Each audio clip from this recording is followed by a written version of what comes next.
नमस्कार बंधुरा जबा किचेने आपनादेरके स्वागत जानाई। प्रतिदिनेर मतन आजও चले एसेछि नतून एकटी रेसिपि निये। आजकेर रेसिपि काँठालेर भाजा पिठे। चलुन बंधुरा रेसिपिटी एकबार देखे नेওয়া যাক। तार आगे आमी आमादेर बाड़ीर बागानटा एकबार आपनादेरके देखिए निচ্ছি। देखतेই পাচ্ছেন बंधुरा बागानटा কতগুলো ফুল ফুটেছে। এগুলো তো আমাদের এদিকে কাঠগোলাপ বলে, আপনাদের কি ফুল বলে অবশ্যই কমেন্ট করে জানাবেন। চলুন বন্ধুরা তাহলে দেখে নেওয়া যাক। আমি এখানে পাকা কাঁঠাল নিয়ে নিয়েছি। কাঁঠালটাকে ভালোভাবে খোসা ছাড়িয়ে এর মধ্যে থেকে কোয়াগুলো বের করে নেব। তার আগে ভালোভাবে হাতে তেল মেখে নিতে হবে যাতে কাঁঠালের আঠাগুলো না হাতে লেগে যায়। দেখতেই পাচ্ছেন বন্ধুরা আমি কাঁঠালটাকে ভালোভাবে কেটে নিয়েছি। এবার আস্তে আস্তে একটার পর একটা কোয়া ভেতর থেকে বের করে নেব।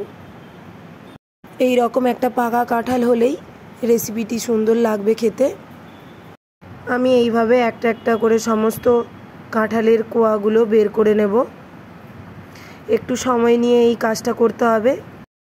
এরকম নিত্য নতুন রেসিপি পেতে আমাদের জবা কিচেন চ্যানেলটিকে সাবস্ক্রাইব করে নিন এবং পাশে থাকা বেল আইকন প্রেস করে অল নোটিফিকেশন অন করে নিন যাতে আমার সমস্ত ভিডিও সবার আগে আপনার কাছে পৌঁছে যায়।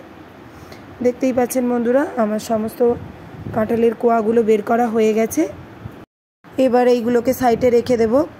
এবার আর একটি পাত্রে আমি সুজি নিয়ে নিচ্ছি।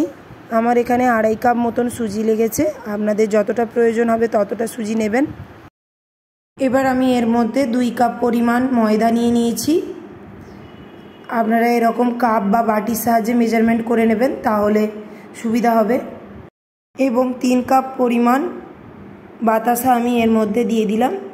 আমি এখানে চিনি ব্যবহার করিনি। দেখতেই পাচ্ছেন বন্ধুরা আমরা একটু মিষ্টি খেতে বেশি পছন্দ করি, তাই এখানে আমি একটু বেশি পরিমাণে মিষ্টি দিয়েছি। আপনারা কম বেশি যে যেরকম পছন্দ করেন সেভাবেই মিষ্টি দেবেন। এবার পরিমাণ মতন জল দিয়ে আমি এটাকে কিছুক্ষণের জন্য রেখে দেব। আর এদিকে আমি কাঁঠালগুলোকে নিয়ে নিয়েছি। এবার একটা একটা করে বীজগুলো ভেতর থেকে বের করে নেব। আমি যেহেতু এখানে কাঁঠালের ভাজা পিঠে বানাবো তাই আমার এখানে কাঁঠালটার প্রয়োজন হবে, তাই আমি কাঁঠালের বীজগুলো ভালোভাবে বের করে নিচ্ছি।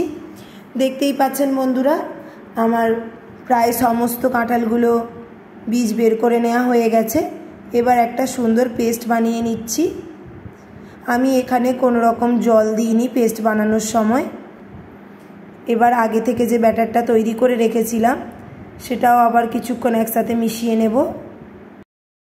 তারপর কাঁঠালের পেস্টটা যে বানিয়েছিলাম সেই পেস্টটা এর মধ্যে দিয়ে দেব এবং পরিমাণ মতো লবণ দিয়ে দেব। যেহেতু এটা মিষ্টি খেতে এতে লবণ দিলে খেতেও খুব ভালো লাগে, তাই জন্য আমি লবণ দিয়ে দিলাম। এবার এর মধ্যে দিয়ে দিলাম 2 কাপ পরিমাণ চালের গুঁড়ো। এবার সমস্ত উপকরণগুলোকে ভালোভাবে মিশিয়ে নেব। কিছুক্ষণ সময় নিয়ে এই কাজটা করে নিতে হবে। দেখতেই পাচ্ছেন বন্ধুরা আমি ভালোভাবে সমস্ত কিছু মিশিয়ে নিয়েছি। আপনারাও যদি এভাবে কাঁঠালের ভাজা পিঠে বানিয়ে খান আমাকে অবশ্যই কমেন্ট করে জানাবেন কেমন খেতে হয়েছে। এবার আমি এর মধ্যে কালো জিরে দিয়ে দিলাম। আপনারা চাইলে এখানে পানমৌরিও ব্যবহার করতে পারেন। এবার আমি একটা কড়াইয়ে তেল গরম করে নিচ্ছি। এরপর একটা হাতার সাহায্যে আমি এইভাবে ব্যাটারটাকে অল্প অল্প পরিমাণ নিয়ে তেলের মধ্যে দিয়ে দিলাম। দেখতেই পাচ্ছেন বন্ধুরা আমার ভাজা পিঠে প্রায় তৈরি হয়ে এসছে। রেসিপিটি যদি আপনাদের ভালো লেগে থাকে রেসিপিতে একটি লাইক কমেন্ট এবং শেয়ার করে দেবেন। আমার চ্যানেলে নতুন হয়ে থাকলে চ্যানেলটিকে সাবস্ক্রাইব করার অনুরোধ রইল। আর পাশে থাকা বেল আইকন প্রেস করে অল নোটিফিকেশান অন করে নেবেন। আমার তো ভাজা পিঠে সব তৈরি হয়ে গেছে, আপনারাও তাড়াতাড়ি বাড়িতে বানিয়ে ফেলুন। আজ এতটাই, দেখা হবে নতুন কোনো রেসিপি নিয়ে। ততক্ষণ সুস্থ থাকুন, ভালো থাকুন। নমস্কার।